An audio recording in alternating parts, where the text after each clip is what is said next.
Hello everyone, welcome to master science hub. आज के lecture में हम पढ़ने वाले हैं active transport, passive transport, diffusion, osmosis और सेल के इंपॉर्टेंट कंपोनेंट्स। तो लास्ट लेक्चर में बेटा स्टार्ट किया था हमने क्लास 9 की biology, cell the fundamental unit of life.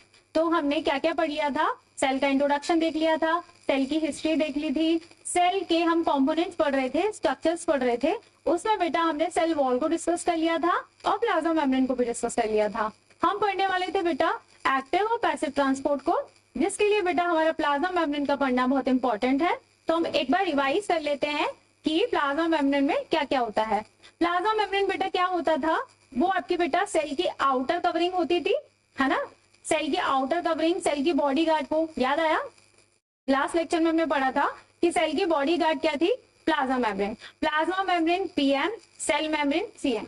तो पीएम सीएम जी से ही पूछ के सारे सब्सटेंस अंदर जाते हैं और सारे सब्सटेंस बाहर भी आते हैं, ठीक है। तो बहुत ही मेजर और इंपॉर्टेंट रोल प्ले करती है प्लाज्मा मेम्ब्रेन। एक तो सेल को सेफ्टी प्रोवाइड कराती है ना, और सेल को बेटा सराउंडिंग से उसको अलग भी रखती है, सेफ रखती है, उसके सारे ऑर्गेनेल्स को सेफ रखती है, सारे कंपोनेंट्स को सेफ करती है। तो प्लाज्मा मेम्ब्रेन बहुत इंपॉर्टेंट है, ठीक है। तो बेटा यहाँ पे क्या लिखा है? यहाँ पे लिखा है in 1972 Singer and Nicolson proposed a model name fluid mosaic model. Singer Nicolson नाम के दो साइंटिस्ट थे जिन्होंने बेटा एक मॉडल प्रपोज किया था। उस मॉडल का नाम दिया था, क्या दिया था बेटा? फ्लूइड मोज़ेक मॉडल, ठीक है। फ्लूइड मोज़ेक मॉडल नाम दिया था। क्यों दिया था बेटा? क्योंकि इसमें बेटा ये हमारी बनी किसकी होती थी? ये हमारी प्लाज्मा मेम्ब्रेन किसकी बनी होती थी? लिपिड्स और प्रोटीन। कौन सा लिपिड? फोस्फोलिपिड, ठीक है। फोस्फोलिपिड जिसका एक हेड होता था, दो टेल होती थी, है ना। एक पोलर होती थी जो वाटर लविंग थी और टेल्स हमारी वाटर हिटिंग थी, है ना, हाइड्रोफोबिक थी। तो बेटा इसका स्ट्रक्चर कुछ ऐसा था कि बाइलेयर में अरेंज थे हमारे फोस्फोलिपिड मॉलिक्यूल्स। बाइलेयर से बनी हुई थी हमारी पूरी लेयर, है ना। पूरी जो बाइलेयर थी, जो पूरी प्लाज्मा मेम्ब्रेन थी, वो कैसे बनी थी? बाइलेयर से, है ना। ये मॉलिक्यूल से कुछ इस टाइप के, तो बाइलेयर से बनी थी हमारी प्लाज्मा मेम्ब्रेन। तो बेटा इसके ये साइटोप्लाज्म में इसका कौन सा वाला पार्ट होता था? हमारा हाइड्रोफिलिक वाला, जो पोलर मॉलिक्यूल वाला हेड था ना, वो पार्ट था। इसीलिए इसका नाम दिया था फ्लूइड मोज़ेक मॉडल, क्योंकि इसमें बेटा प्रोटीन के मॉलिक्यूल्स भी कुछ धसे रहते हैं, है ना, कुछ एम्बेडेड रहते हैं। तो इसीलिए इसका नाम था कि फ्लूइड मोज़ेक मॉडल।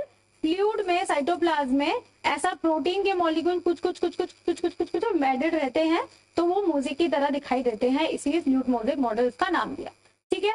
आप याद कर सकते हैं इसको। Plasma membrane is mainly composed of lipids and protein, ठीक है। ये देख लिया हमने कौन से वाले लिपिड? फोस्फोलिपिड की बनी होती है, ठीक है, और प्रोटीन्स की भी बनी होती है। Plasma membrane is phospholipid is bilayer. देख लिया ना हमने बाइलेयर। बाइलेयर क्यों बोला बेटा? क्योंकि दो लेयर हैं इसकी, है ना, एक लेयर और दूसरी लेयर, दो लेयर बाइलेयर से मिलकर बनी है हमारा प्लाज्मा मेम्ब्रेन, ठीक है। Some amount of carbohydrate is also present. हमने देखा था ना बेटा, कोलेस्ट्रॉल, कुछ कार्बोहाइड्रेट के मॉलिक्यूल्स भी थे इसमें, है ना। ये कार्बोहाइड्रेट चेन है, ग्लाइकोप्रोटीन्स है ना। तो ये क्या है बेटा? कार्बोहाइड्रेट भी कुछ अमाउंट में प्रेजेंट होता है, ठीक है। Interact with outside world, obviously interact करती है ना बाहर के सराउंडिंग से, इन्वायरमेंट से, क्योंकि सराउंडिंग से, इन्वायरमेंट में जो भी आएगा सब्सटेंस वो प्लाज्मा मेम्ब्रेन के ही थ्रू जाएगा, है ना। सबसे पहला जो सेल ऑर्गेनेल है वो कौन सा टच कर रहा है इन्वायरमेंट को? सेल मेम्ब्रेन कर रही है ना, प्लाज्मा मेम्ब्रेन कर रही है। तो यही बेटा क्या इंटरेक्ट करती है हमारे सराउंडिंग से, आउटसाइड के वर्ल्ड से। It control movements of substance in and out of the cell, ठीक है। तो बेटा प्लाज्मा मेम्ब्रेन ही कंट्रोल करती है सब्सटेंस को अंदर और बाहर जाने में, ठीक है। It is semi permeable membrane. ऐसा भी नहीं है बेटा कोई भी सब्सटेंस आ जाएगा और कोई भी सब्सटेंस चला जाएगा, है ना। ऐसा भी नहीं है कि कोई भी सब्सटेंस आ जाएगा कोई भी सब्सटेंस चला जाएगा। ये बहुत ही सिलेक्टिव है ना। ये बहुत ही क्या है बेटा? सिलेक्टिव है। Only those molecule can enter which is, मतलब जो जरूरी है ना, जो जरूरी है, जो उनको चाहिए जिस टाइम पे, है ना। प्लाज्मा मेम्ब्रेन सेल को जो इंपॉर्टेंट सब्सटेंस है वो ही देगी, है ना। ऐसा नहीं कि कुछ भी चला जा रहा है, कोई भी मॉलिक्यूल्स आ रहे जा रहे हैं, ऐसा नहीं है। It is very selective. Selective कोई क्या बोल रहा है बेटा? सेमी परमेबल मेम्ब्रेन, ठीक है, सेमी परमेबल मेम्ब्रेन। तो स्टार्ट कर लिया था हमने, इसका स्ट्रक्चर भी देख लिया था कि ये बाइलेयर होती है, ठीक है, फोस्फोलिपिड की बनी होती है। इसमें कुछ प्रोटीन्स के मॉलिक्यूल्स भी क्या रहते हैं बेटा? धसे रहते हैं, है ना, एम्बेडेड रहते हैं, ठीक है, देख लिया था हमने, ठीक है। प्लाज्मा मेम्ब्रेन, प्लाज्मा मेम्ब्रेन बेटा दोनों सेल्स में होती है, प्लांट सेल में भी होती है और एनिमल सेल में। सेल वॉल किस में होती है, प्लांट सेल में होती थी, है ना, प्लांट सेल में रिजिडिटी प्रोवाइड कराती थी उसे। एनिमल सेल में बेटा सेल वॉल नहीं होती, ठीक है, सेल वॉल नहीं होती, ठीक है। तो आप बेटा देखते हैं एक्टिव और पैसिव ट्रांसपोर्ट, एक्टिव और पैसिव ट्रांसपोर्ट। तो बेटा पढ़ने से पहले जरा हम ये देख लेते हैं कि क्या होता है एक्टिव और पैसिव ट्रांसपोर्ट, ठीक है।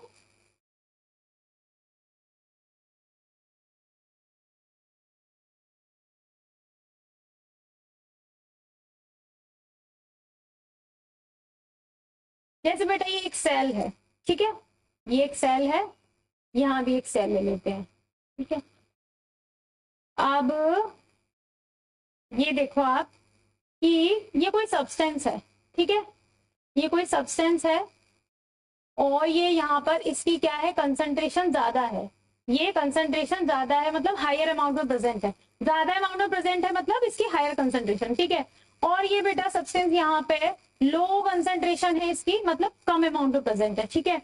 तो बेटा सब्सटेंस का अपने हायर कंसंट्रेशन से लोअर कंसंट्रेशन में जाना, ये कैसे मूव करेगा बेटा, हायर कंसंट्रेशन से लोअर कंसंट्रेशन में जाना पैसिवली, मतलब बिना एनर्जी के, है ना, उसको क्या बोलते हैं बेटा, ये पैसिव ट्रांसपोर्ट है। ये क्या है, पैसिव ट्रांसपोर्ट, हायर कंसंट्रेशन से लोअर कंसंट्रेशन में जाना, सिंपली कुछ नहीं है बेटा, जो सब्सटेंस जहां पर ज्यादा प्रेजेंट है वो कहाँ मूव करेगा, जहां पे वो है नहीं या फिर बहुत कम अमाउंट में प्रेजेंट है, वो क्या है बेटा, पैसिव ट्रांसपोर्ट है। मतलब धक्का लगाने की जरूरत नहीं पड़ रही है, यहाँ पे कोई भी धक्का लगाने की, पुश करने की जरूरत नहीं पड़ रही है।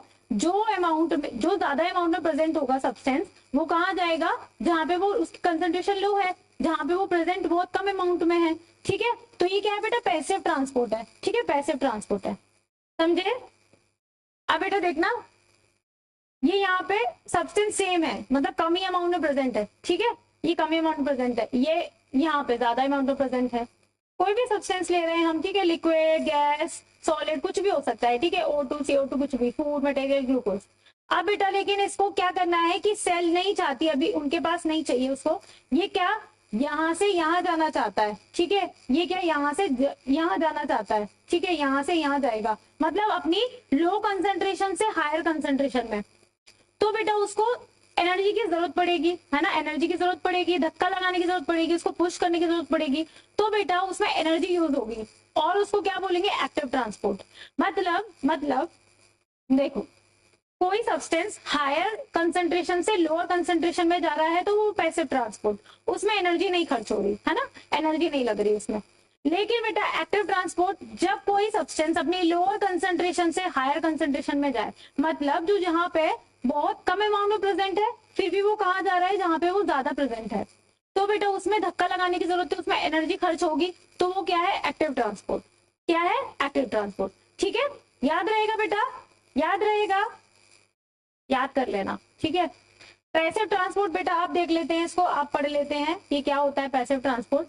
Substance move from there higher concentration to lower concentration, समझे, सब्सटेंस कैसे मूव कर रहे हैं, there higher concentration to lower concentration, ठीक है। नो एनर्जी इज रिक्वायर्ड, कोई एनर्जी नहीं चाहिए बेटा, अपने आप चले जाएंगे, ये अपने आप चले जाएंगे, कोई एनर्जी नहीं चाहिए इनको, ठीक है। इट इज स्लो मूवमेंट, अब अपने आप जा रहे हैं तो बेटा धीरे धीरे जाएंगे, क्या करेंगे, धीरे धीरे स्लोली स्लोली जाएंगे, it is a slow movement, ठीक है। ओनली स्मॉल मॉलिक्यूल्स और water molecules are transported passively. अब बेटा अपने आप जा रहे हैं ना, अपने आप जा रहे हैं तो सारे बड़े बड़े मॉलिक्यूल्स तो नहीं जा पाएंगे, तो कुछ छोटे छोटे मॉलिक्यूल्स, वाटर मॉलिक्यूल्स, है ना, कुछ छोटे छोटे स्मॉल स्मॉल मॉलिक्यूल्स से पैसिवली ट्रांसपोर्ट होते हैं, ठीक है। क्या पढ़ा बेटा हमने, पैसिव ट्रांसपोर्ट कौन सा ट्रांसपोर्ट होता है, इसमें क्या हो रहा है, एनर्जी नहीं लग रही है, छोटे छोटे मॉलिक्यूल्स अपने आप ट्रांसपोर्ट हो रहे हैं हायर कॉन्सेंट्रेशन से लोअर कॉन्सेंट्रेशन की तरफ, खत्म। एक्टिव ट्रांसपोर्ट क्या है बेटा, इसमें बेटा एनर्जी खर्च हो रही है, बड़े बड़े मॉलिक्यूल्स भी जा सकते हैं, और इसमें बेटा क्या, लोअर कंसंट्रेशन से हायर कंसंट्रेशन की तरफ जा रहा है सब्सटेंस, ठीक है, ये मेन पॉइंट है, ये याद रखना। तो ये क्या है बेटा, एक्टिव ट्रांसपोर्ट है, ठीक है, एक्टिव ट्रांसपोर्ट।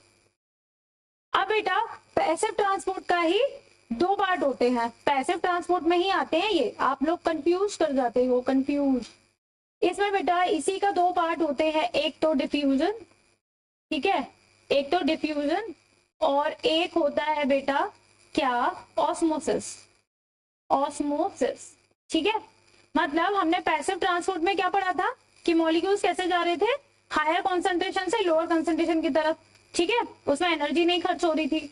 तो उसी के दो पार्ट क्या है, उसी के दो प्रकार, दो टाइप है उसके, एक है हमारा डिफ्यूजन और एक है हमारा ऑस्मोसिस। तो इसमें भी क्या होगा बेटा, मॉलिक्यूल्स या सब्सटेंस कैसे मूव करेंगे from there higher concentration to lower concentration, ठीक है। तो देखते हैं बेटा व्हाट इज डिफ्यूजन। डिफ्यूजन में बेटा क्या है कि इसमें कोई भी मॉलिक्यूल्स, मतलब सॉलिड, गैस, लिक्विड, कोई भी मॉलिक्यूल्स हायर कॉन्सेंट्रेशन से लोअर कॉन्सेंट्रेशन की तरफ जाएगा तो उसको क्या बोलेंगे, डिफ्यूजन। क्या बोलेंगे बेटा, डिफ्यूजन। समझे डिफ्यूजन क्या होता है, देखो बेटा समझो कि ये आपकी एक सेल है, ठीक है, ये सेल है। अब क्या हुआ कि कोई सब्सटेंस है जो कि यहाँ पर हायर अमाउंट में प्रेजेंट है, ठीक है, हायर कंसेंट्रेशन में, हायर अमाउंट में, एक ही बात है, हायर अमाउंट में, ज्यादा अमाउंट में, हायर कंसेंट्रेशन मतलब उसकी अमाउंट ज्यादा है वहां पे, ठीक है। यहाँ पे बेटा लेकिन लो है, ये लो कंसेंट्रेशन में मौजूद है, प्रेजेंस है, ठीक है। और ये कोई दूसरा सब्सटेंस है, चलो दूसरे कलर से बना देते हैं इसको।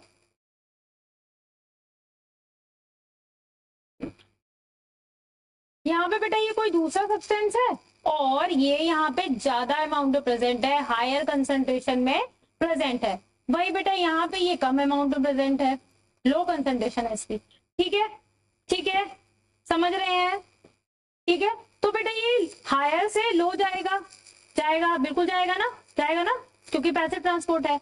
ये बेटा ये यहाँ से यहाँ आएगा, आएगा ना, आएगा ना, हायर से लो कंसेंट्रेशन की तरफ आ रहा है। तो बेटा ये क्या हो रहा है, डिफ्यूजन हो रहा है। ये क्या हो रहा है बेटा, डिफ्यूजन। ये सेल को बेटा क्रॉस, सेल मेम्ब्रेन को बेटा क्रॉस भी कर सकता है, ठीक है, और ये बेटा इनसाइड द सेल भी हो सकता है, जहां पे बेटे रिक्वायरमेंट के हिसाब से सेल अपने अंदर भी बेटा उसके जो मॉलिक्यूल्स होते हैं, सब्सटेंस होते हैं, वो भी डिफ्यूज होते हैं और बेटा अक्रॉस द मेम्ब्रेन भी होते हैं। तो बेटा बेसिकली ये क्या है, ये है हमारा डिफ्यूजन। हायर कंसंट्रेशन से लोअर कंसंट्रेशन की तरफ हमारा जो सब्सटेंस मूव कर रहा है उसे क्या बोल रहे हैं बेटा, डिफ्यूजन बोल रहे हैं, ठीक है। सिंपली उसको क्या बोल रहे हैं, डिफ्यूजन। आप पढ़ भी लो क्या लिखा है इसका, क्या लिखा है यहाँ पे, the process of movement of a substance, कुछ भी सॉलिड हो सकता है, लिक्विड हो सकता है, गैस हो सकता है, from the region of higher concentration to the region of lower concentration. यही तो बोल रहे हैं तब से, so at to spread uniformly, जिससे कि बेटा ये क्या करता है बेटा, इक्विलिब्रियम सेट करने की कोशिश करता है कि मतलब सारी जगह पे ना एक जैसे पार्टिकल्स हो जाए, जहां ज्यादा है ना वहां से कम की ओर भागते हैं, मतलब वहां पर भी पहुंचना चाहते हैं। जैसे बेटा ये देखो, ये बहुत सारे पार्टिकल्स हैं यहाँ पे, है ना, बहुत सारे मॉलिक्यूल्स हैं, ये कहाँ जा रहे हैं, यहाँ पे जिनकी कंसेंट्रेशन लो है, जहाँ पे ये कम अमाउंट में प्रेजेंट है, वहां की तरफ जा रहे हैं। क्यों, क्योंकि बेटा ये इक्विलिब्रियम बैलेंस करने के लिए, है ना, बैलेंस करने के लिए। तो in the process of diffusion, the molecules of one substance mix with the molecules of other substance, ठीक है। इसमें बेटा क्या होता है डिफ्यूजन में, एयर के भी तो जैसे मॉलिक्यूल्स हमने लास्ट चैप्टर में नहीं पढ़ा था, एयर के भी, एयर पार्टिकल्स के साथ भी मॉलिक्यूल्स मिक्स करते हैं, जिससे कि हमें स्मेल आती थी, है ना, जो परफ्यूम था उसका, तो उसके मॉलिक्यूल्स भी कैसे डिफ्यूज होते थे ना एयर पार्टिकल्स के साथ, तो हमें क्या परफ्यूम की फ्रेग्रेंस आती थी, स्मेल आती थी। तो वैसे ही बेटा ये क्या होता है कि पार्टिकल्स एक सब्सटेंस से दूसरे सब्सटेंस के पार्टिकल्स क्या होते हैं, मिक्स होते हैं, ठीक है। सब्सटेंस लाइक बेटा कौन कौन से, जैसे कार्बन डाइऑक्साइड हो गया, ऑक्सीजन हो गई, ये क्या बेटा bye membrane across the membrane को भी क्रॉस करके क्या होते हैं, डिफ्यूज हो जाते हैं, ठीक है। समझ आया बेटा डिफ्यूजन, कंफ्यूजन नहीं होना है। पैसिव ट्रांसपोर्ट, एक्टिव ट्रांसपोर्ट, है ना, एनर्जी नहीं हो रही, एनर्जी हो रही है, higher to lower, lower to higher, बिल्कुल क्लियर। और पैसिव के ही बेटा दो टाइप है, ऑस्मोसिस और डिफ्यूजन, मतलब पार्टिकल्स और सब्सटेंस कैसे मूव करेंगे, हायर से लोअर। तो डिफ्यूजन में क्या हुआ कि इनसाइड द सेल और अक्रॉस द मेम्ब्रेन सारे सब्सटेंस, सॉलिड, लिक्विड, कुछ भी हो सकता है, ठीक है। तो बेटा क्या करेंगे, हायर से लोअर की तरफ मूव करेंगे, जहां पे वो लो अमाउंट में प्रेजेंट है, लो कंसेंट्रेशन में प्रेजेंट है, ठीक है। तो बेटा हमारा डिफ्यूजन हो गया। अब नेक्स्ट है हमारा ऑस्मोसिस।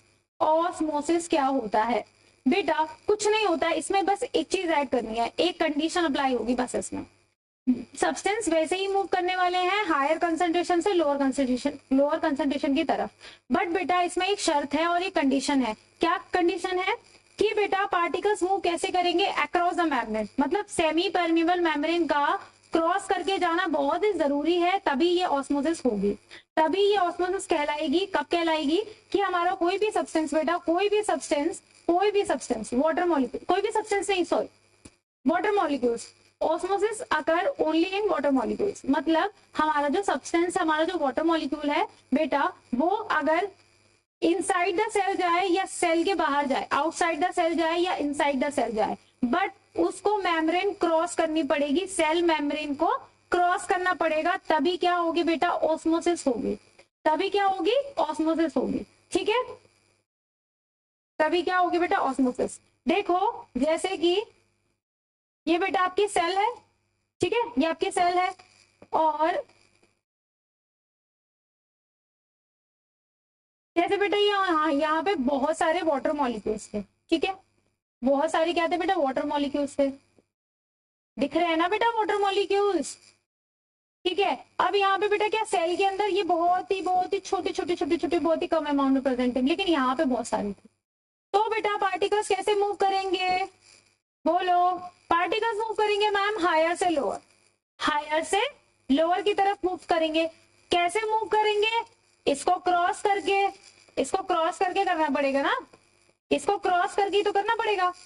सेल मेम्ब्रेन को क्रॉस करके गए तो क्या होगी बेटा, पानी चला गया अंदर, सेल क्या हो जाएगी, सेल के अंदर वाटर मॉलिक्यूल आ गए, सेल स्वेल अप हो जाएगी।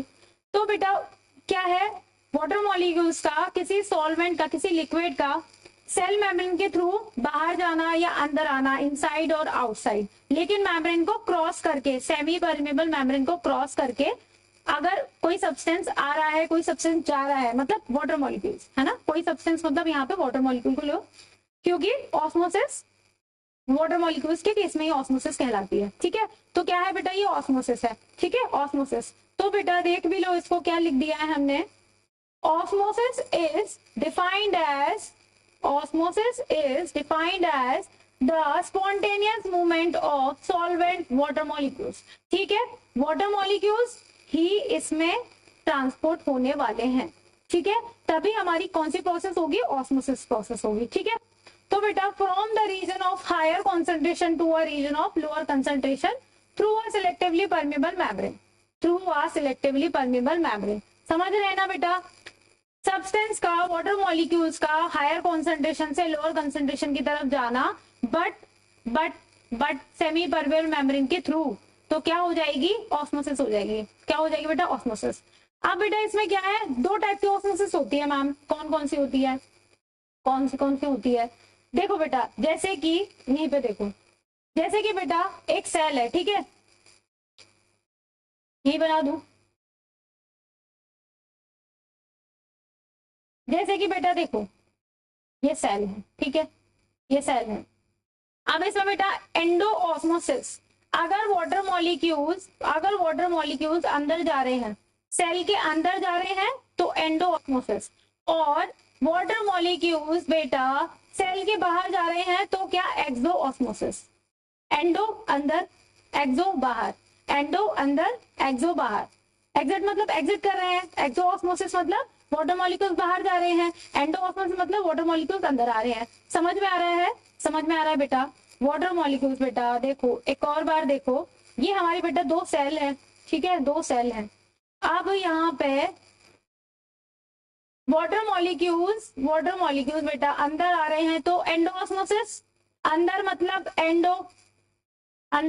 एंडो ऑस्मोसिस, और बेटा अगर वाटर मॉलिक्यूल्स बाहर जा रहे हैं तो क्या, एक्सो ऑस्मोसिस, एक्सो ऑस्मोसिस। समझ में आ गया, समझ में आ गया, ठीक है। अब बेटा तीन टाइप के सॉल्यूशंस होते हैं, ठीक है, तीन टाइप के सॉल्यूशन, हाइपरटोनिक, आइसोटोनिक, हाइपोटोनिक, है ना, परेशान करते हैं ना आपको, मैम ये कौन सा वाला होता है, हम भूल जाते हैं। तो बेटा कुछ नहीं है इसमें, सिंपल है ये बिल्कुल। हाइपरटोनिक कौन सा बेटा, जिसमें सॉल्यूट के पार्टिकल्स ज्यादा है, मतलब जिस सॉल्यूशन में, सॉल्यूशन समझ रहे हो ना, सॉल्यूशन अभी पढ़ा था हमने, सॉल्यूशन क्या होता था बेटा, सॉल्यूट और सॉल्वेंट मिलके क्या बनाते थे, सॉल्यूशन बनाते थे। ठीक है, लिख लो यहाँ पे, भूल जाओगे अदरवाइज। सॉल्वेंट, सॉल्यूट और सॉल्वेंट, ठीक है। सॉल्यूट और सॉल्वेंट मिलके क्या बनाते हैं बेटा, सॉल्यूशन, समझे, सॉल्यूशन। और सॉल्यूट कौन सा वाला पार्ट होता था जो हम कम अमाउंट में डालते थे, और सॉल्वेंट क्या, लिक्विड वाला पार्ट जिसमें हम उस सॉल्यूट को डिसॉल्व करते थे, तो हमारा क्या बनता था, सॉल्यूशन बनता था, ठीक है। अब बेटा क्या है इसमें, इसमें क्या है, हाइपरटोनिक सॉल्यूशन मतलब कंसंट्रेटेड सॉल्यूशन, इसमें सॉल्यूट ज्यादा है और पानी कम है, वाटर मॉलिक्यूल्स बेटा कम है, ठीक है।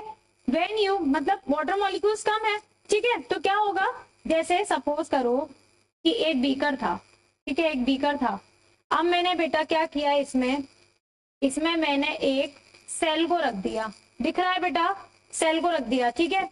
अब क्या हुआ, अब क्या हुआ देखो, वाटर मॉलिक्यूल्स बेटा यहाँ कम थे, ठीक है। अभी मैंने बोला ना सॉल्यूट ज्यादा होता है, वाटर मॉलिक्यूल्स कम, बट बेटा सेल्स में तो बहुत सारे वाटर मॉलिक्यूल्स थे, हमारी सेल में बहुत सारे वाटर मॉलिक्यूल्स थे, ठीक है, बट यहाँ बेटा बहुत कम थे, ठीक है। तो क्या हुआ, अभी हमने पढ़ा था ना डिफ्यूजन में कि और ऑस्मोसिस में भी, क्या बेटा वाटर मॉलिक्यूल जो यहाँ पे ज्यादा होगा वो वहां से कहाँ की तरफ जाएगा, लो कंसंट्रेशन की तरफ।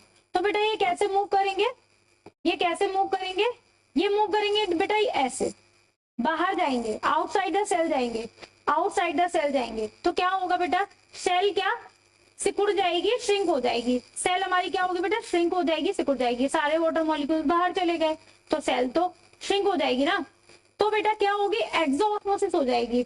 अभी पढ़ा था ना हमने, वाटर मॉलिक्यूल सेल से बाहर चले जाएंगे तो एग्जिट कर जाएंगे, तो क्या बोलेंगे उसको, एक्सोऑस्मोसिस।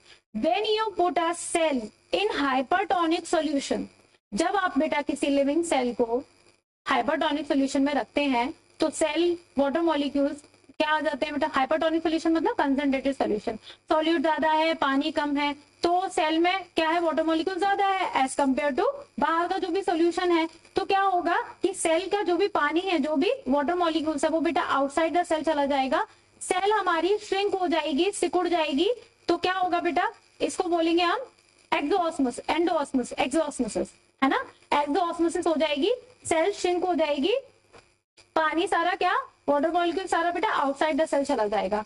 जस्ट इसके ऑपोजिट होता है बेटा हाइपोटोनिक सॉल्यूशन, हाइपोटोनिक सॉल्यूशन ये बेटा लेस कंसंट्रेटेड सॉल्यूशन है, यहाँ पे वाटर मॉलिक्यूल ज्यादा है और सॉल्यूट बहुत कम है, कंपैरेटिवली जो हमारी सेल्स है बेटा उसमें वाटर मॉलिक्यूल कम है।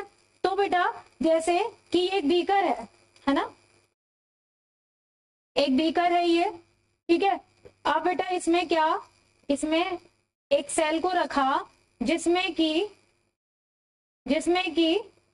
वाटर मॉलिक्यूल यहाँ कम थे, है ना, और बेटा यहाँ बहुत सारे वाटर मॉलिक्यूल्स है बाहर, क्यों, क्योंकि बेटा लेस सॉल्यूट है, वाटर ज्यादा है, ठीक है। तो ये कैसे मूव करेगा बेटा, ये मूव करने वाला है ऐसे, वाटर मॉलिक्यूल कहाँ जा रहे हैं बेटा, इनसाइड द सेल जा रहे हैं, एंडोऑस्मोसिस हो रही है, समझ रहे हैं आप, एंडोऑस्मोसिस हो रही है क्योंकि वाटर मॉलिक्यूल अंदर जा रहे हैं, ठीक है, ठीक है। When you put a cell in hypotonic solution, कैसा सॉल्यूशन है बेटा, हाइपोटोनिक है, मतलब वाटर मॉलिक्यूल ज्यादा है कंपेरेटिवली कि जो हमारी सेल्स में वाटर मॉलिक्यूल्स कम है। तो बेटा वाटर मॉलिक्यूल कैसे मूव करेंगे, बाहर से अंदर जाएंगे, जहां ज्यादा है वहीं से तो जाएंगे कम की तरफ, तो सेल में ये चले जाएंगे, तो सेल क्या फूल जाएगी, सूज जाएगी, स्वेलअप हो जाएगी, ठीक है, सेल हमारी बेटा स्वेलअप हो जाएगी, तो क्या होगा बेटा, एंडोऑस्मोसिस होगी, क्या होगी, एंडोऑस्मोसिस, ठीक है। तो एक बार देख लो बेटा, पढ़ भी लो कि क्या लिखा है ये, hypertonic solution, higher solute outside, जी, हायर वाटर मॉलिक्यूल इनसाइड, बिल्कुल ठीक है, वाटर मूव्स आउट, बिल्कुल आया बाहर, और सेल क्या सिकुड़ गई, श्रिंक हो गई, ठीक है। हाइपोटोनिक सॉल्यूशन में बेटा हायर सॉल्यूट इनसाइड, समझ रहे ना, हायर सॉल्यूट इनसाइड है तो वाटर मॉलिक्यूल कम होंगे, ठीक है, हायर वाटर आउटसाइड, पानी बाहर ज्यादा है, आप बेटा पानी को वाटर को लेकर ही चलो और सॉल्यूट को मिक्स मत करो, मतलब जहां पे ज्यादा वाटर होगा वहां से वो कहाँ मूव करेगा, जहां पे वो कम है उसकी कंसंट्रेशन कम है, वाटर मूव्स इन, पानी अंदर गया तो सेल क्या बेटा स्वेलअप हो गई, सूज गई, फूल गई, ठीक है। ये बेटा नॉर्मल सेल है, ये श्रिंक हो गई हमारी सेल, ये स्वेलअप हो गई, ठीक है। अब बेटा आइसोटोनिक सॉल्यूशन कुछ नहीं होता, जितना पानी अंदर उतना पानी बाहर, ठीक है, बाहर और अंदर वाटर मॉलिक्यूल्स क्या है बेटा सेम है ना, इक्वल कंसंट्रेशन पे है, तो बेटा कोई मूवमेंट नहीं होता, कोई पानी अंदर नहीं जा रहा, कोई पानी बाहर नहीं आ रहा, तो क्या होगा बेटा, ऐसा यहाँ पे कोई मूवमेंट नहीं होता है।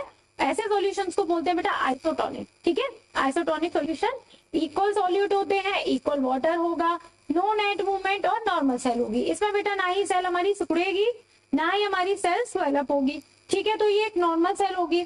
समझ गए बेटा, hypertonic, hypotonic, isotonic. I hope ये बहुत ही बेटा बेसिक है, बहुत ही इजी है। आप एक दो बार इसको पढ़ेंगे ना रिपीटेडली तो आपको समझ आ जाएगा। ठीक है, ठीक है।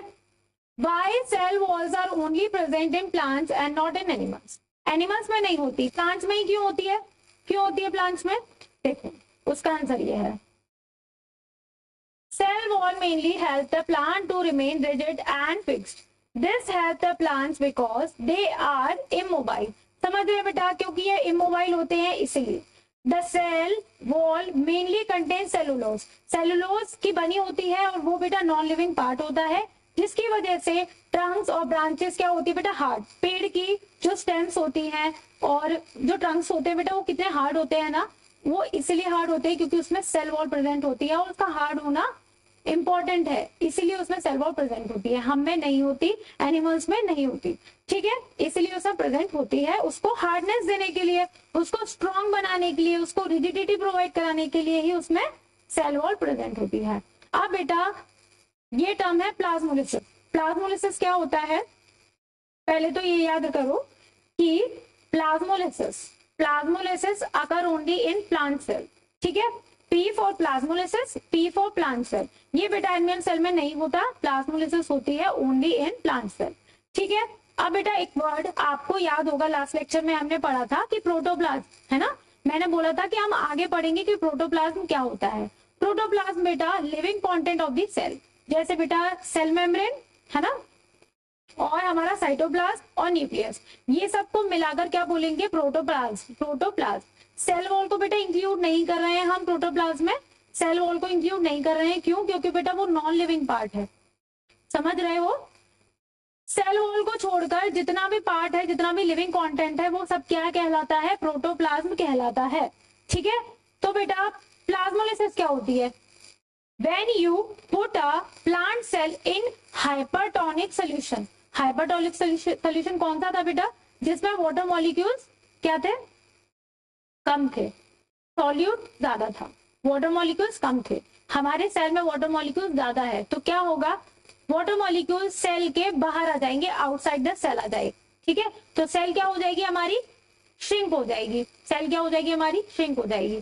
ठीक है, बट इसमें बेटा ट्विस्ट है कि यहाँ पे सेल को नहीं बोला है, यहाँ पे बोला है प्लाज्मोलिसिस को, प्रोटोप्लाज्म को। Sorry, shrinkage of protoplasm. Protoplasm मतलब सेल मेम्ब्रेन, साइटोप्लाज्म और न्यूक्लियस, जितना भी लिविंग पार्ट है हमारी सेल का, वो shrinkage of protoplasm living content of the cell away from the cell wall. Cell wall बेटा नॉन लिविंग है, वो नहीं, उसमें वाटर मॉलिक्यूल नहीं होता, ना ही वो श्रिंक करेगी।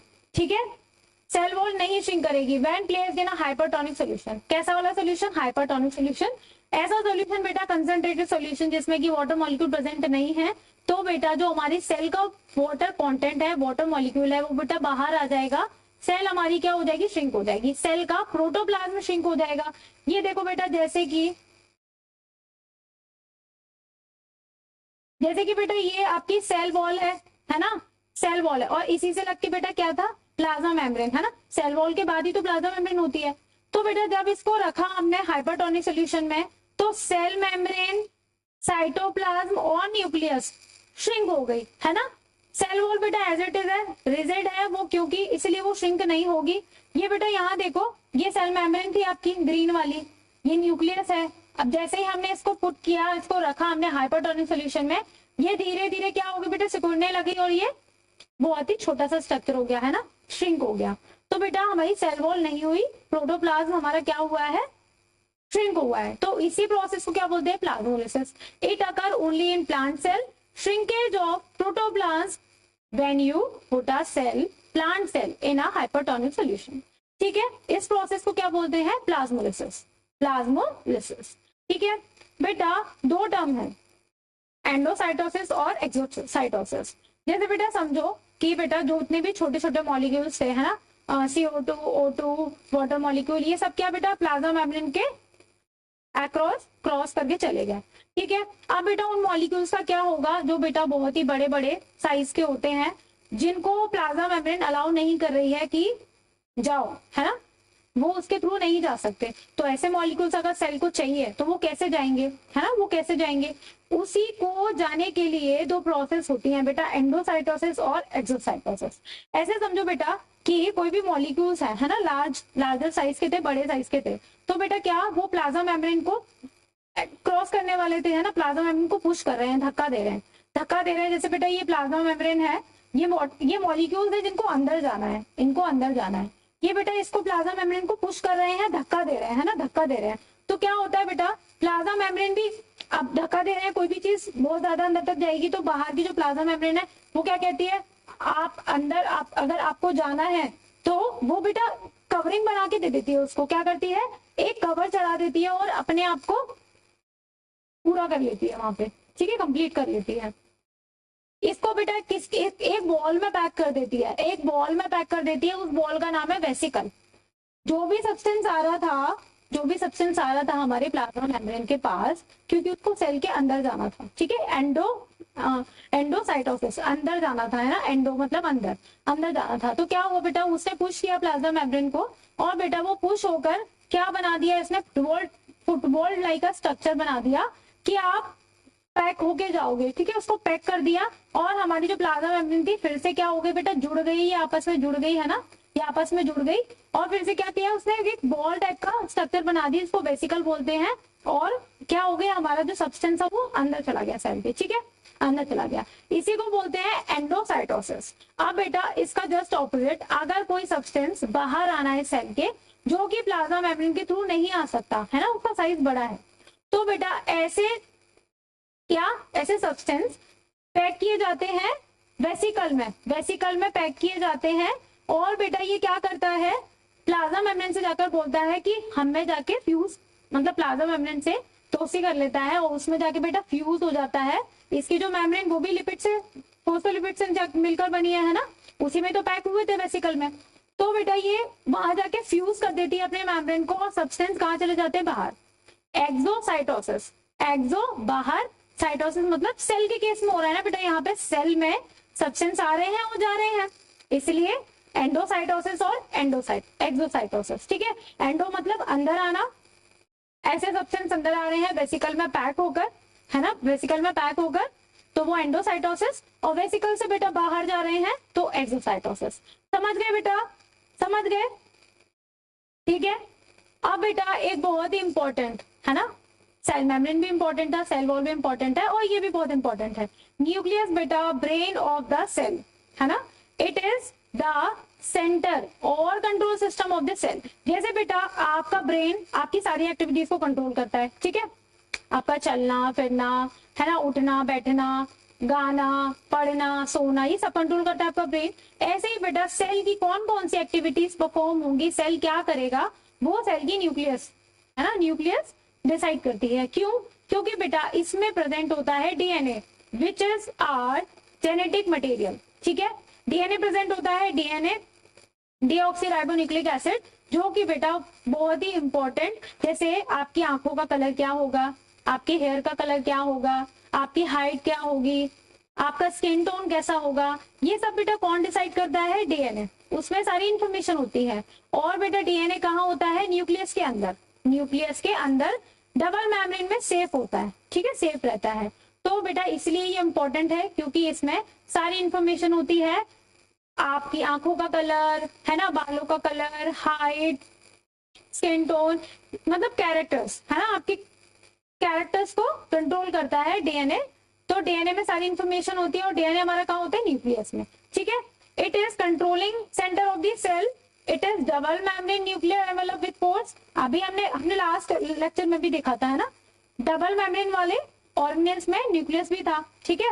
और बेटा इसमें कुछ कुछ पोर्स होते हैं जहां से सब्सटेंस मटेरियल आता और जाता है, ठीक है, कंटेन्स डीएनए हेरिडिटी मटेरियल। इसी से बेटा जैसे हमारे कुछ कुछ कैरेक्टर, जैसे हमारी आईज का कलर हो गया, हमारी हाइट हो गई, ये कुछ कुछ बेटा हमारे पेरेंट्स से रिजेंबल करते हैं ना, कुछ कुछ कैरेक्टर हमारे हमारे हमारे पेरेंट्स के साथ रिजेंबल करते हैं। वो कैसे होते हैं बेटा? वो डीएनए की वजह से होते हैं। इनके पास बेटा इंफॉर्मेशन होती है, ये हेरिडिटी मटेरियल है, एक जनरेशन से दूसरी जनरेशन में कैरेक्टर को ले जाता है। ठीक है, ठीक है बेटा। It coordinates activity such as cell division, protein synthesis और ग्रोथ एक्सेट्रा। कितनी मेजर इंपॉर्टेंट रोल प्ले कर रहा है बेटा? जैसे कि ये सेल डिवीजन कंट्रोल करता है, प्रोटीन सिंथेसिस कंट्रोल करता है और ग्रोथ भी। कौन बेटा? न्यूक्लियस। कौन बेटा? न्यूक्लियस। ठीक है, अब बेटा देखो इसका स्ट्रक्चर देख लो। ये हो गई बेटा आपकी न्यूक्लियस। ठीक है, डबल मेम्ब्रेन है तो हम भी डबल मेम्ब्रेन बना देते हैं इसको। ठीक है, डबल मेम्ब्रेन बना देते हैं।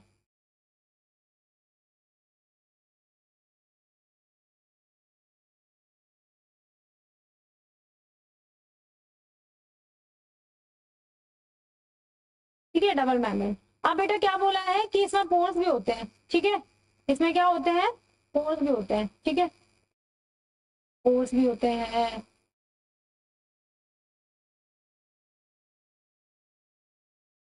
ठीक है, कुछ पोर्स भी होते हैं बेटा जहां से मटेरियल आता और जाता है। ठीक है, ट्रांसपोर्ट होता है बेसिकली। ठीक है, तो ये कैसी दिखती है? ये ऐसी दिखती है। ठीक है, ये ऐसी दिखती है, डबल मेम्ब्रेन वाली न्यूक्लियर एनवेलप। एनवेलप मतलब जिसमें कि हमारा जेनेटिक मटेरियल क्या रहता है बेटा? सेफ रहता है। ठीक है, ये हमारी क्या हो गई? न्यूक्लियर एनवेलप कुछ ऐसी दिखती है, जिसमें ये बेटा पोर्स होते हैं। क्या होते हैं? पोर्स होते हैं। ठीक है, इसके बाद भी बेटा इसमें क्या होता है?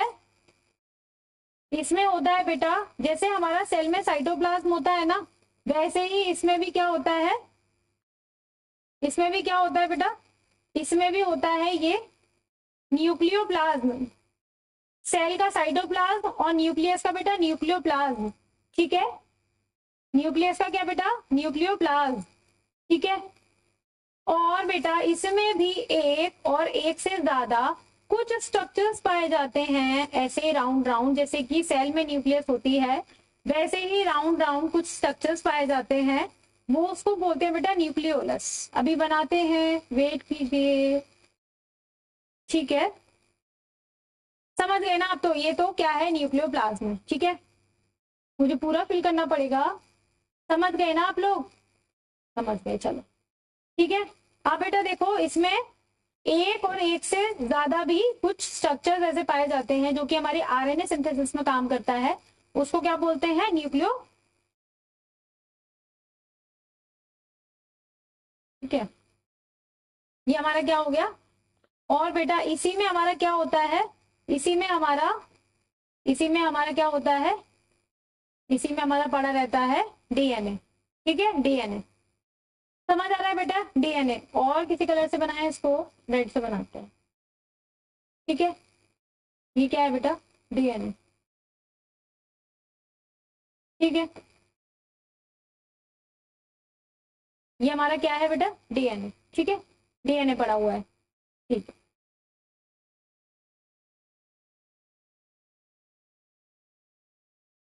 आप इसको देख लो बेटा, क्या क्या होता है, क्या क्या होता है। ये क्या है बेटा? न्यूक्लियर एनवेलप और न्यूक्लियर मेम्ब्रेन भी बोलते हैं इसको। ठीक है, इसको क्या बोलते हैं? न्यूक्लियोलस। न्यूक्लियोलस। ठीक है, और बेटा ये क्या है? डीएनए। और इसको ही क्या बोलते हैं? क्रोमैटिन। क्रोमैटिन। ठीक है, क्रोमैटिन। ठीक है, और बेटा ये क्या हो गया बेटा आपका? ये न्यूक्लियर पोर हो गया। ठीक है, तो कुछ ऐसा स्ट्रक्चर होता है हमारे न्यूक्लियस का। ठीक है, हमारे अब बेटा न्यूक्लियस के अंदर इंपॉर्टेंट क्या चीज थी? डीएनए। ठीक है, डीएनए के पास क्या था? इंफॉर्मेशन था आपके स्ट्रक्चर को फॉर्म करने का, है ना? आपकी आंखों का कलर क्या होगा, आपके बालों का कलर क्या होगा, आपकी हाइट कैसी होगी, तो ये सारी इंफॉर्मेशन हमारे डीएनए के पास होती है। इसलिए डीएनए को पढ़ना इंपॉर्टेंट हो जाता है। डीएनए बेटा क्या है? It is double standard helical structure. ठीक है, ये आपका बेटा क्या हो गया? ये आपका क्या है? डबल स्टैंडर्ड, मतलब दो स्ट्रैंड है इसके पास। ठीक है, तो ये बेटा क्या है? डीएनए। डीएनए का फुल फॉर्म है डीऑक्सीराइबोन्यूक्लिक एसिड जो कि 2 स्ट्रैंड्स का बना है, जिसके पास इंफॉर्मेशन होती है बेटा आपके स्ट्रक्चर बनाने की और सारे फंक्शन परफॉर्म कराने की सारी इंफॉर्मेशन होती है इसके पास, ठीक है। It is thread like structure present in the nucleus, okay. It carries all the information about structure and function of the organisms, ठीक है बेटा, समझ गए। Inherit and pass from one generation to another, ठीक है। एक जनरेशन से दूसरे जनरेशन में जो बेटा कैरेक्टर ट्रैवल करते हैं वो डीएनए की वजह से ही करते हैं। अब एक टर्म आ जाता है जीन्स। कौन सा वाला जीन्स बेटा, जो आप और हम पहनते हैं वो वाला जीन्स? नो, वो वाला जीन्स नहीं बेटा, ये बायोलॉजी वाला जीन्स है। जीन्स क्या होता है बेटा, समझो ऐसे, it is a part of DNA, मतलब जो मैंने बताया ना स्टैंड में, डीएनए हमारा ऐसे होता है, ठीक है। It is a part of DNA that have information about your character, ठीक है। मतलब इसके पास बेटा ऐसा पार्ट डीएनए का जिसके पास इंफॉर्मेशन होगी पर्टिकुलर कैरेक्टर की, है ना। जैसे कि बेटा आपकी आंखों का कलर काला है, आपके बालों का कलर ब्राउन है, आपकी हाइट लंबी है, तो बेटा हर एक कैरेक्टर के लिए एक जीन रिस्पॉन्सिबल होता है, हर एक कैरेक्टर के लिए एक जीन रिस्पॉन्सिबल होता है कि वो पर्टिकुलर कैरेक्टर कैसा होगा। तो बेटा वो जीन कहाँ प्रेजेंट होता है, डीएनए का वो पार्ट, डीएनए का ऐसा सेगमेंट जिसके पास इंफॉर्मेशन है कोई पर्टिकुलर कैरेक्टर की, उसको क्या बोलते हैं बेटा, जीन बोलते हैं। क्या बोलते हैं, जीन, ठीक है, ठीक है। जैसे बेटा ये डीएनए है, समझ रहे हैं ना बेटा, ये डबल हेलिकल डीएनए है, ठीक है, डीएनए का स्ट्रक्चर है उसका बेटा ये वाला पोर्शन, समझो कि ये वाले पोर्शन के पास इंफॉर्मेशन है आपके बालों के कलर का, आपके बालों का कलर काला होगा, इसके पास इंफॉर्मेशन है, ठीक है, इसके पास इंफॉर्मेशन है, तो ये क्या है बेटा, जीन है। जीन इज अ सेगमेंट और a part of DNA that carries information for a particular character, समझे, समझ गए बेटा, समझ गए। अब बेटा समझो, अच्छा एक और चीज बताती हूँ कि जैसे बेटा आपका डीएनए है, ठीक है, डीएनए है और ये न्यूक्लियस में ऐसे पड़ा हुआ है, ठीक है, ये न्यूक्लियस में ऐसे पड़ा हुआ है, यहां से समझो, ये न्यूक्लियस में ऐसे पड़ा हुआ है, ठीक है, ये आपका डबल हेलिक्स डीएनए था, समझ रहे हैं ना, ये आपका डबल हेलिक्स डीएनए था जो कि ऐसे ही पड़ा हुआ है न्यूक्लियस में, तो बेटा उसको बोलेंगे क्रोमैटिन, क्या बोलेंगे, क्रोमैटिन। और जब ये बेटा डीएनए कॉइल होकर, मतलब ये जो हमारा क्रोमैटिन है ना, ये बेटा कॉइल होता है ऐसे ऐसे ऐसे ऐसे ऐसे ऐसे ऐसे, ठीक है, ऐसे ऐसे ऐसे कॉइल होता है, बहुत ही कंडेंस होता है, कॉइल होता है, और बेटा एक स्ट्रक्चर बनाता है, एक स्ट्रक्चर बनाता है, एक स्ट्रक्चर बनाता है। कौन सा स्ट्रक्चर मैम, बेटा इसी को बोलते हैं क्रोमोसोम। हमारा क्रोमैटिन जो डीएनए है, अगर वो न्यूक्लियस में बेटा ऐसे ही पड़ा हुआ है तो उसको क्या बोलेंगे, क्रोमैटिन। और बेटा वो कॉइल करके, कॉइल होकर स्ट्रक्चर बना देता है, कंडेंस हो जाता है सेल डिवीजन से पहले, जस्ट, है ना, सेल डिवीजन मतलब सेल को अगर डिवाइड करना हो तो उससे पहले बेटा क्रोमोसोम, बेटा आपने सुना होगा, है ना, क्रोमोसोम सुना होगा कुछ तो भी, डीएनए, क्रोमोसोम, क्रोमैटिन, मैम बहुत कंफ्यूजन होता है, समझ में नहीं आता। डीएनए आपका डबल स्टैंडर्ड डीएनए, ठीक है, डीएनए आपका जेनेटिक मटेरियल, वो बेटा ऐसे ही पड़ा हुआ है धागे की तरह, बहुत सारा ऐसे मतलब उलझा हुआ सा पड़ा हुआ है, तो उसको हमने नाम दिया है क्रोमैटिन का, ठीक है। और बेटा वही क्रोमैटिन, वही डीएनए हमारा जब कॉइलिंग हो जाती है बेटा इसकी, है ना, कॉइलिंग हो जाती है, कॉइलिंग मतलब अच्छे से कंडेंस हो रहा है वो, है ना, एक स्ट्रक्चर बना रहा है, एक स्ट्रक्चर बना रहा है, उस स्ट्रक्चर को क्या नाम दिया हमने, क्या नाम दिया है मैंने, क्रोमोसोम, ठीक है, क्रोमोसोम बोलते हैं उसी को। उसके पास भी बेटा इंफॉर्मेशन है, क्योंकि उसी में तो डीएनए ही तो कॉइल हुआ है ना। क्रोमोसोम कैसे बनता है बेटा, डीएनए और प्रोटीन से, तो उसमें तो इंफॉर्मेशन है, तो ये क्रोमोसोम, ये क्रोमैटिन, और ये क्या है बेटा, डीएनए आपका, ठीक है। आई होप आपको थोड़ा थोड़ा समझ में आ रहा होगा कि क्या है, ठीक है, कि क्या है। अब बेटा आपको कंफ्यूजन होता होगा कि मैम आरएनए क्या होता है, मैम डीएनए क्या होता है ना। डीएनए मतलब डीऑक्सीराइबोन्यूक्लिक एसिड, बेटा इसमें डबल स्ट्रैंड्स होते हैं, ठीक है, इसमें क्या होते हैं बेटा, डबल स्ट्रैंड्स होते हैं, 2 स्ट्रैंड्स होते हैं, 2 स्ट्रैंड दिख रहे हैं बेटा, दिख रहे हैं ना सभी को, दिख रहे हैं ना। एक बेटा आरएनए में क्या होता है, single strand ribonucleic acid, deoxy मतलब डी मतलब डबल, ऐसे समझ लो, ऐसे याद कर लो, डीऑक्सी राइबोन्यूक्लिक एसिड में डबल स्ट्रैंड मतलब डीएनए, सिंगल स्ट्रैंड मतलब राइबोन्यूक्लिक एसिड। लेकिन बेटा डीएनए आपका जेनेटिक मटेरियल है, इसमें जीन्स होते हैं, इसमें इंफॉर्मेशन होती है, आरएनए भी प्रेजेंट होते हैं, हमारी ह्यूमन सेल एनिमल सेल में डीएनए आरएनए दोनों प्रेजेंट होते हैं और दोनों के अपने अपने रोल्स भी हैं, लेकिन आपका जो जेनेटिक मटेरियल है बेटा वो है आपका डीएनए, ठीक है। आरएनए बेटा प्रोटीन सिंथेसिस में काम करता है, मैसेज पहुंचाने का काम करता है, इसके पास भी बहुत इंपॉर्टेंट रोल्स हैं। बट आपका जो जेनेटिक मटेरियल है बेटा वो आपका क्या है, डीएनए है, ठीक है, वो आपका क्या है बेटा, डीएनए। अच्छा, on the basis of present of nucleus, nucleus के प्रेजेंस पे सेल्स को बेटा दो कैटेगरी में डिवाइड किया है, एक तो हमारी प्रोकैरियोट और एक हमारी यूकैरियोट, ठीक है, एक हमारी प्रोकैरियोट एक यूकैरियोट। प्रोकैरियोट को बेटा ऐसे समझो कि प्रोकैरियोट, प्रो मतलब प्रिमिटिव मतलब पुरानी, जैसे पुराने लोग नहीं होते है ना, और मतलब ढंग से कपड़े भी नहीं पहनते थे, मतलब कोई भी उनके पास टेक्निकल चीज नहीं थी यूज करने के लिए, मोबाइल फोन नहीं यूज करते थे, कंप्यूटर का यूज नहीं करते थे, मतलब दिमाग का भी यूज नहीं करते थे, तो वो प्रिमिटिव टाइप के लोग थे है ना, पुराने टाइप के। तो बेटा ऐसी सेल पुराने टाइप की जिनके पास न्यूक्लियर नहीं होती थी, न्यूक्लियर एनवेलप नहीं होती थी है ना, प्रॉपर उनके पास न्यूक्लियस नहीं है, न्यूक्लियर एनवेलप नहीं है, न्यूक्लियर मेम्ब्रेन नहीं है, तो ऐसे सेल्स कौन है, प्रोकैरियोट। यूकैरियोटिक मतलब यू मतलब न्यू, मॉडर्न टाइप के है ना, जिनके पास न्यूक्लियस है, मेम्ब्रेन बाउंड ऑर्गेनेल्स हैं, बहुत सब ये सब कुछ फैसिलिटी है, तो उनको क्या बोलेंगे बेटा, यूकैरियोटिक। ऐसी सेल्स जिनके पास न्यूक्लियर मेम्ब्रेन नहीं है, न्यूक्लियस नहीं है, वो है बेटा प्रोकैरियोटिक सेल। ऐसी सेल्स जिनके पास अपना न्यूक्लियस है, मेम्ब्रेन बाउंड ऑर्गेनेल्स हैं, तो बेटा ऐसी सेल्स कौन है, यूकैरियोटिक है, ठीक है, यूकैरियोटिक। मेम्ब्रेन बाउंड मतलब देखो ये हमारी क्या है, प्रोकैरियोटिक सेल है, प्रोकैरियोटिक सेल मतलब एग्जांपल है बेटा बैक्टीरियल सेल का, बैक्टीरियल सेल हमारी प्रोकैरियोटिक सेल है, क्योंकि बेटा इसके पास न्यूक्लियस नहीं है। आप देख रहे होंगे इसका जो जेनेटिक मटेरियल है, इसका जो डीएनए है, वो डीएनए आरएनए जो भी है वो बेटा ऐसे ही पड़ा हुआ है ना, ओपनली पड़ा हुआ है, इनके पास न्यूक्लियर मेम्ब्रेन नहीं है बेटा, ये बहुत ही पुअर टाइप के हैं। P for primitive, P for poor, ऐसे भी याद कर सकते हो आप, पुअर मतलब गरीब, ये गरीब है बेटा, ये अफोर्ड नहीं कर सकते, क्या अफोर्ड नहीं कर सकते, ये न्यूक्लियर मेम्ब्रेन अफोर्ड नहीं कर सकते, ठीक है। और बेटा इनके पास ऑर्गेनेल्स भी नहीं है, इनके पास माइटोकॉन्ड्रिया नहीं है, इनके पास क्लोरोप्लास्ट नहीं है, इनके पास बहुत सारे ऐसे मतलब नहीं है उनके पास है ना, ये ऐसे ही काम चला रहे हैं, बस इनके पास क्या है, सेल वॉल है भैया हमारे पास है ना, बेशक पुराने हैं लेकिन इनके पास क्या है, सेल वॉल है। प्रोकैरियोट में बेटा सेल वॉल होता है और एक तो कुछ स्ट्रक्चर्स होते हैं, क्योंकि बेटा एक तो ये पुराने हैं, एक तो प्रिमिटिव है, पहले से ही बेटा इनकी लाइफ एक ही सेल में चल रही है ना। प्रोकैरियोटिक जो सेल्स होती है बेटा वो उनकी लाइफ, ऐसे ऑर्गेनिजम्स होते हैं उनकी लाइफ बेटा एक ही सेल में चल रही है, तो बेटा कुछ ऐसे स्ट्रक्चर होते हैं जो हमारी यूकैरियोटिक में नहीं प्रेजेंट होते, जैसे सीलिया हो गया, फ्लैजिला हो गया, मतलब उसको मूव करने के लिए हमारे पास तो पैर हैं है ना, हमारे लेग्स हैं हमें मूवमेंट करने के लिए, चलने फिरने के लिए। बैक्टीरिया कैसे मूव करेगा, बैक्टीरिया कैसे लोकोमोशन करेगा, उसके पास बेटा सीलिया होते हैं, फ्लैजिला होते हैं, फ्लैजिला बेटा ये है ना एंटीना जैसे, इससे ये बेटा मूवमेंट करता है ना, एक से जगह से दूसरी जगह पे मूव करने के लिए हेल्प करते हैं इसको, ठीक है। हमारे बेटा यूकैरियोटिक सेल में सब कुछ है ना, वैक्यूल्स होंगे, क्लोरोप्लास्ट होगा, माइटोकॉन्ड्रिया होगा, सारे सेल ऑर्गेनेल्स प्रेजेंट होंगे प्रॉपर मेम्ब्रेन बाउंड में है ना, मॉडर्न टाइप की एकदम नई टाइप की, हमारे पास सब कुछ है, ये बहुत रिच है ना, रिच टाइप की। तो बेटा ये हो गया प्रोकैरियोट और यूकैरियोट, ठीक है, ठीक है, on the basis of the presence of nucleus, ठीक है।